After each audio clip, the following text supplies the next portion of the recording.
Top quality और consistent performance के लिए सिर्फ सिल्वर पंप नाम याद रखना।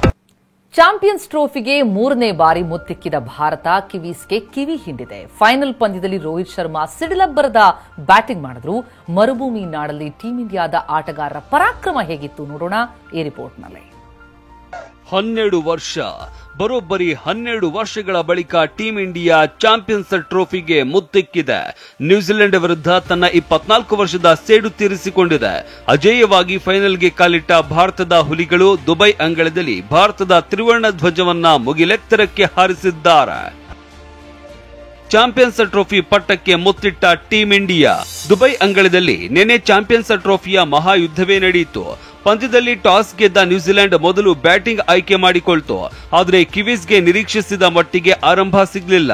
ಬ್ಯಾಕ್ ಟು ಬ್ಯಾಕ್ 4 ವಿಕೆಟ್ ಕಳೆದುಕೊಳ್ತು. ಆದರೆ ಬ್ರೆಸ್ವೆಲ್ ಹಾಗೂ ಡೇರಿಯಲ್ ಮಿಚೆಲ್ ಅರ್ಧಶತಕದ ನೆರವಿನೊಂದಿಗೆ ನ್ಯೂಜಿಲೆಂಡ್ 251 ರನ್ಗಳನ್ನ ಕಲೆ ಹಾಕಿತು. ಇತ್ತ ಭಾರತದ ಪರ ವರುಣ್ ಚಕ್ರವರ್ತಿ, ಕುಲ್ದೀಪ್ ಯಾದವ್ 2 ವಿಕೆಟ್ ಕಿತ್ತರೆ ಜಡೇಜಾ ಹಾಗೂ ಶಮಿ ತಲಾ 1 ವಿಕೆಟ್ ಕಬಳಿಸಿದ್ರು. ರೋಹಿತ್ ಅರ್ಧಶತಕ, ಕನ್ನಡಿಗ ರಾಹುಲ್ ಕಮಾಲ್.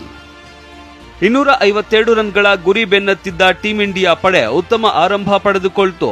ಶುಭ್ಮನ್ ಗಿಲ್ 31 ರನ್ಗೆ ಔಟ್ ಆದ್ರೆ ರೋಹಿತ್ ಶರ್ಮಾ 76 ರನ್ ಬಾರಿಸಿ ತಂಡವನ್ನ ಗೆಲುವಿನ ದಡಕ್ಕೆ ಸಮೀಪ ಮಾಡಿದ್ರು. ಇನ್ನು ಶ್ರೇಯಸ್ ಅಯ್ಯರ್ 48, ಅಕ್ಷರ್ ಪಟೇಲ್ 29 ಗಳಿಸಿ ತಂಡಕ್ಕೆ ಆಸರಿಯಾದ್ರು.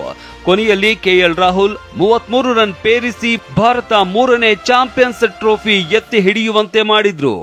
ಭಾರತ ಜೇಬೇರಿ ಬಾರಿಸ್ತಾ ಇದ್ದಂತೆ ದೇಶದಾದ್ಯಂತ ಸಂಭ್ರಮ ಮುಗಿಲು ಮುಟ್ಟಿತ್ತು. ಭಾರತೀಯ ಕ್ರೀಡಾ ಅಭಿಮಾನಿಗಳು ಕುಣಿದು ಕುಪ್ಪಳಿಸಿದ್ರು. ಪ್ರಧಾನಿ ಮೋದಿ, ರಾಹುಲ್ ಗಾಂಧಿ ಸೇರಿದಂತೆ ಗಣ್ಯಾತಿ ಗಣ್ಯರು ಟೀಂ ಇಂಡಿಯಾಗೆ ಅಭಿನಂದನೆ ಸಲ್ಲಿಸಿದ್ರು. Mahesh, sports bureau, TV9.